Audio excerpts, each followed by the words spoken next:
మన ప్రభు అయిన యేసుక్రీస్తు నామమున ప్రతి ఒక్కరికి నా హృదయపూర్వకమైన శుభాభివందనాలు. ఈ రోజు మన వాక్య ధ్యానించుటకై లూకా సువార్త 17వ అధ్యాయము 11వ వచనం నుండి 19 వచనాల వరకు మనం ధ్యానించుకుందాం ప్రియులారా. ఈ యొక్క 11 నుండి 19 వచనాలలో మన ప్రభు అయిన యేసుక్రీస్తు వారు యెరూషలేమునకు వెళ్తున్నప్పుడు, గలిలియా అలానే సమరయ మార్గం మధ్యమున వెళ్తున్నప్పుడు 10 మంది కుష్ఠరోగులు మన ప్రభు అయిన యేసుక్రీస్తు వారిని చూచి ఈ యొక్క మాటను మాట్లాడుతున్నాడు ప్రియులారా. ఏమని అంటే, ఆయన ఒక గ్రామంలోనికి వెళ్ళుచుండగా 10 మంది కుష్ఠరోగులు ఆయనకు ఎదురుగా వచ్చి దూరమున నిలిచి, యేసు ప్రభువా మమ్మల్ని కరుణించమని కేకలు వేసిరి అనే మాటను మనం చూస్తున్నాం ప్రియులారా. ఆ యొక్క 10 మంది వారి యొక్క స్థితి ఎలా ఉన్నదంటే, ఆ యొక్క 10 మంది కుష్ఠరోగులు మన ప్రభు అయిన యేసుక్రీస్తు వారు ఆ యొక్క గ్రామంలో వెళ్తున్నప్పుడే, ఇదిగో మన యేసు ప్రభు వారిని చూచి మమ్మల్ని కరుణించుమని దూరముగా నిలిచి కేకలు వేస్తున్నారు ప్రియులారా. అయితే ఆ యొక్క 10 మంది కుష్ఠరోగులతో మన ప్రభు అయిన యేసుక్రీస్తు వారు ఇక్కడ ఏమంటున్నారని మనం చూసినట్లయితే, ఇదిగో ఆయన వారిని చూచి మీరు వెళ్ళి మిమ్మల్ని యాజకులకు కనపరచుకునని వారితో చెప్పాను అనే మాటను మనం చూస్తున్నాం ప్రియులారా. మన యేసు ప్రభు వారు ఇక్కడ ఒక 10 మంది కుష్ఠరోగులతో ఏమంటున్నారు, మీరు వెళ్ళి యాజకులకు కనపరచుకొనడని చెప్పిన వెంటనే ఆ యొక్క మార్గంలోనే వారు శుద్ధులైరి అనే మాటను మనం చూస్తున్నాం ప్రియులారా. ఆ యొక్క 10 మంది శుద్ధులయ్యారు, వారి యొక్క కుష్ఠరోగం పోయింది. అయితే ఆ యొక్క 10 మంది స్థితి ఎలా ఉన్నది? ఇప్పుడు 10 మంది శుద్ధులయ్యారు, 10 మందిలో ఎవరికి కృతజ్ఞత ఉందని ఇక్కడ మనం చూసినట్లయితే, ఆ యొక్క మాటను మనం చదువుకున్నట్లయితే ప్రియులారా, ఆ యొక్క 10 మందిలో కృతజ్ఞత కలిగిన వాడు ఒక్కడే, ఆ ఒక్కడు సమరయుడు అని ఇక్కడ మనం చూస్తున్నాం ప్రియులారా. మిగిలిన 9 మంది కూడా స్వస్థత పొందారు, కానీ వారికి కృతజ్ఞత లేదు. అయితే తాను పడిన ఆ యొక్క విధానాన్ని చూసి ఆ యొక్క సమరయుడు ఈ యొక్క మాటను మాట్లాడుతున్నాడు ప్రియులారా. గొప్ప శబ్దముతో ఆ యొక్క సమరయుడు దేవుని మహిమపరచుచు తిరిగి వచ్చి ఆయనకు కృతజ్ఞతాస్తుతులు చెల్లించుచు ఆయన పాదముల యొద్ద సాగిలపడెను అనే మాటను మనం చూస్తున్నాం ప్రియులారా.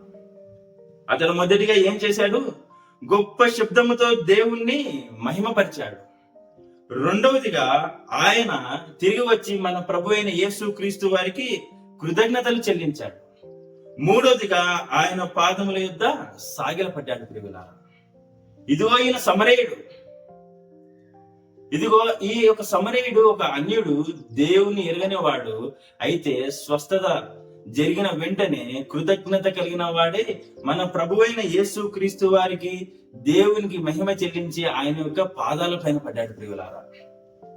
అయితే ఒక విధానాన్ని మనం చూస్తున్నాం ప్రియులారా. మనం కూడా దేవుని యొక్క సన్నిధిలో మన యొక్క పాపాన్ని బట్టి మన యొక్క పాప కుష్టిని బట్టి దేవుని దగ్గర స్వస్థపరచబడ్డాము. ఆయన యొక్క రక్తం చేత కడగబడ్డాము. కానీ ఆ యొక్క 10 మందిలో 9 మందిలా మనం ఉన్నామా, లేదంటే ఈ యొక్క మంచి సమరయుడిలా మనం ఉన్నామా? ఇదిగో ఈ యొక్క సమరయుడు ఏం చేస్తున్నాడు? ఇదిగో గొప్ప శబ్దముతో దేవుని స్తుతించి మన ప్రభు అయిన యేసుక్రీస్తు వారికి కృతజ్ఞతాస్తుతులు చెల్లించి ఆయన యొక్క పాదముల మీద పడిన విధానాన్ని మనం చూస్తున్నాం ప్రియులారా. ఇదిగో ఆ యొక్క పాపపు కుష్టి మనలో నుండి మన ప్రభు అయిన యేసుక్రీస్తు వారు తీసివేశారు. కానీ మనం బాప్తిజం తీసుకున్నాం, కానీ మనం వారం మన ప్రభు అయిన యేసుక్రీస్తు వారిని సరైన విధానంలో ఆరాధిస్తున్నాము. అయితే మన ప్రభు అయిన యేసుక్రీస్తు వారు ఇక్కడ కింద వచనాల్లో ఏమంటున్నాడంటే, అయితే 10 మంది కూడా స్వస్థపరచబడ్డారు. అయితే ఆ యొక్క మాటను మనం చదువుదాం ప్రియులారా. అందుకు యేసు 10 మంది సిద్ధులైరి కారా, ఆ 9 ఎక్కడ?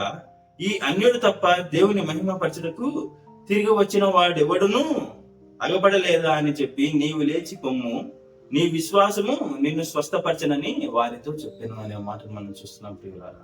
ఈ యొక్క లాస్ట్ మాటను మనం చూస్తాం, నీ విశ్వాసము నిన్ను స్వస్థపరచను అనే మాటను మనం చూస్తున్నాం ప్రియులారా.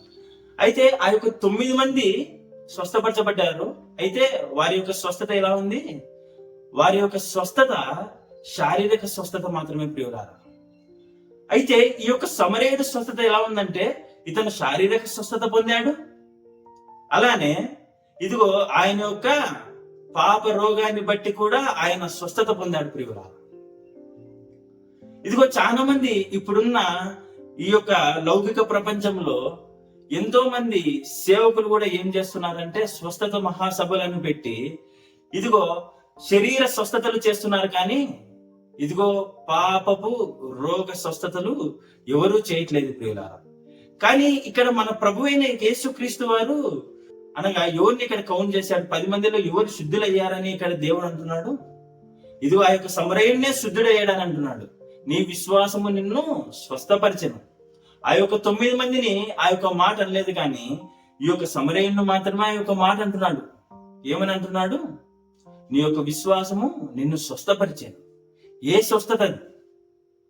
ఇదిగో పాపపు రోగము నుండి ఆయన స్వస్థత పొందాడు. అయితే మనము కూడా పాపపు రోగం నుండి స్వస్థత పొందాము. పొందిన తర్వాత మనము కృతజ్ఞత కలిగి ఉన్నామా? ఇదిగో యొక్క సమరయుడు ఏం చేస్తున్నాడు? దేవుని మహిమపరిచి, గొప్ప శబ్దముతో దేవుని మహిమపరిచి మన ప్రభువైన యేసుక్రీస్తు వారికి కృతజ్ఞతాస్తుతులు చెల్లించి ఆయన యొక్క పాదముల దగ్గర సాగిలపడ్డాడు. ఇలాంటి ఆరాధన మనకు కావాలి ప్రియులారా. చాలా మంది మనం నమ్ముకుంటాము, కానీ మన యొక్క బలాన్ని మనము ఆశ్రయిస్తాము. మన యొక్క బలాన్ని బట్టి, మన యొక్క డబ్బుని బట్టి మనం అతిశయిస్తాము. కానీ ఇదిగో ఈ యొక్క సమరయుడు ఏం చేశాడు? తన యొక్క బలాన్ని నమ్ముకొనలేదు, కానీ మన ప్రభువైన యేసుక్రీస్తు వారిని నమ్మాడు. కాబట్టి ఆయన యొక్క విశ్వాసమే ఆయన యొక్క పాప రోగాన్ని స్వస్థపరిచింది ప్రియులారా. మన ప్రభువైన యేసుక్రీస్తు వారి సిద్ధాంతం ఎలా ఉంది ఇక్కడ మనం చూసినట్టు? దానికంటే ముందు ఒక మాట మనం చదువుకుందాం ప్రియులారా. సజీవులు సజీవులే కదా నేను స్తుతిస్తురు అనే మాటను మనం చూస్తాం ప్రియులారా. యెషయా 38వ అధ్యాయంలో సజీవులు సజీవులే కదా మన ప్రభువైన యేసుక్రీస్తు వారిని స్తుతించేది. మనం దేవుని స్తుతిస్తున్నామా? ఒకవేళ నీవు దేవుని స్తుతించని పాటైతే నీవు సజీవుడు కాదు. ఈ యొక్క సమరయుడు సజీవుడుగా ఇక్కడ మనకు కనపడుతున్నాడు. ఎందుకంటే మన ప్రభువైన సజీవుడైన మన ప్రభువైన యేసుక్రీస్తు వారిని తను స్తుతిస్తున్నాడు కాబట్టి ఈయన సజీవుడే. ఆ యొక్క 9 మంది సజీవులు కాదు ప్రియులారా. వారికి శరీర స్వస్థత మాత్రమే కలిగింది. కాబట్టి సజీవులు సజీవులే కదా నిన్ను స్తుతించురు అనే మాట ఇక్కడ యొక్క సమరయుడు చేసి చూపెడుతున్నాడు ప్రియులారా. అయితే మన యొక్క ప్రభువైన యేసుక్రీస్తు వారి సిద్ధాంతాలు ఎలా ఉన్నాయి? ఆయన యొక్క సిద్ధాంతం ఏంటి? ఎందుకు ఆ యొక్క సమరయుడిని స్వస్థపరిచాడు? అయితే యోహాను రాసిన పత్రిక 5వ అధ్యాయము 1 నుంచి 15 వచనాల వరకు మనం చూసుకున్నట్లయితే ఇదిగో బెతస్దా అనబడిన ఒక కోనేరు దగ్గర ఆయా సమయాల్లో ఒక దేవదూత వచ్చి ఆ యొక్క నీటిలో దిగి ఆ యొక్క నీటిని కదిలించినప్పుడు అక్కడున్న రోగులు కావచ్చు, దయ్యం పట్టిన వారు కావచ్చు, చాలా మంది ఏం చేస్తున్నారంటే కదిలించిన వెంబడి ఎవడైతే ఫస్ట్ ఆ యొక్క కోనేటిలో దిగుతాడో వాడు స్వస్థపరచబడుతున్నాడు. కానీ అక్కడ 38 సంవత్సరాల నుండి ఒక రోగి ఇదిగో ఆ యొక్క నీళ్లలో దుంగలేకపోతున్నాడు. అంటే మొదటిగా దుంగలేకపోతున్నాడు, తనకి స్వస్థత లేదు ప్రియులారా. అయితే మన ప్రభువైన యేసుక్రీస్తు వారు ఆయన యొక్క స్థితిని చూసి ఇతడు చాలా సంవత్సరముల నుండి స్వస్థత లేక బాధపడుతున్నాడు అనేసి ఇదిగో నీవు ఆ యొక్క మాటను మనం చదువుకున్నట్లయితే ఒక మాట చదువుదాం ప్రియులారా. మన ప్రభువైన యేసుక్రీస్తు వారు ఆ యొక్క రోగితో అంటున్నాడు, యేసు నీవు లేచి నీ పరిపెత్తుకొని నడుమని వానితో చెప్పగా వెంటనే వాడు స్వస్థత నుండి తన పరిపెత్తుకొని నడిచెను అనే మాటను మనం చూస్తున్నాం ప్రియులారా. దేవుని యొక్క మాట ఇదిగో ఆ యొక్క రోగిని నడిచేలా చేసింది ప్రియులారా. ఇదిగో అతడు తన పరిపెత్తుకొని నడిచాడు. అయితే ఈ యొక్క మాట నేను ఎందుకు చెప్తున్నానంటే, అయితే లాస్ట్ కు మన ప్రభువైన యేసుక్రీస్తు వారు 14వ వచనంలో ఒక మాట అంటాడు ప్రియులారా. ఇదిగో స్వస్థత నొందితివి, మరీ ఎక్కువగా కీడు నీకు కలగకుండానట్లు ఇకను పాపము చెయ్యకమని చెప్పగా, మన ప్రభువైన యేసుక్రీస్తు వారి యొక్క సిద్ధాంతం ఏంటి? నిన్ను స్వస్థపరిచాడు. నిన్ను స్వస్థపరిచిన తర్వాత మరీ ఎక్కువ కీడు నీకు కలుగునట్లు ఇకను పాపము చెయ్యకము అనే మాట చెప్తున్నాడు ప్రియులారా. మన ప్రభువైన యేసుక్రీస్తు వారి యొక్క సిద్ధాంతం అది. ఒకసారి నువ్వు స్వస్థత పొందిన తర్వాత నీకు కీడు కలుగుకున్నట్లు పాపము చెయ్యకూడదనే మన ప్రభు అయిన యేసుక్రీస్తు వారి యొక్క సిద్ధాంతం. కానీ ఇప్పుడు నేటి కాలంలో ప్రతి ఒక్కరు శరీర స్వస్థతలే కోరుకుంటున్నారు, కానీ ఇదిగో ఆ యొక్క పాపపు రోగం నుండి నేను స్వస్థత పొందాలి అని ఎవరు కోరుకోవట్లేదు ప్రియులారా.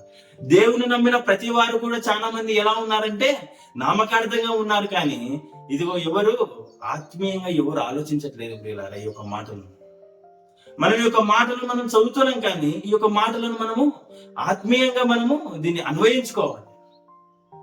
మన ప్రభువైన యేసుక్రీస్తు వారి సిద్ధాంతం ఏంటి అని అంటే, నీ యొక్క పాపపు రోగమును స్వస్థపరిచిన తర్వాత మరీ ఎక్కువ కీడు కలగకుండానట్లు ఇక నీవు పాపం చేయకము. కానీ నీవు పాపం చేస్తున్నావు.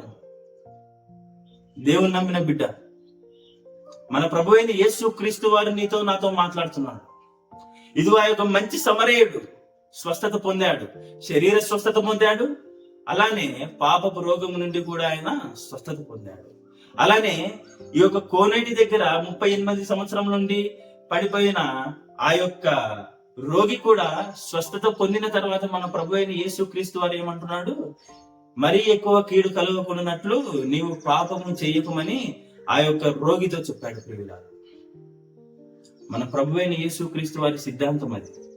అయితే హృదయ శుద్ధి నొందిన నీవు, అనగా ఆ యొక్క పాపము నుండి బయటికి వచ్చిన నీవు మళ్ళీ నీవు ఆ యొక్క పాపంలోకి నువ్వు వెళ్తున్నావా?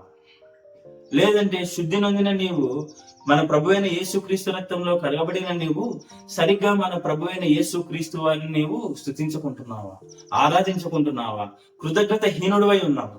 ఒకసారి నువ్వు పరీక్షించుకో ప్రియులారా.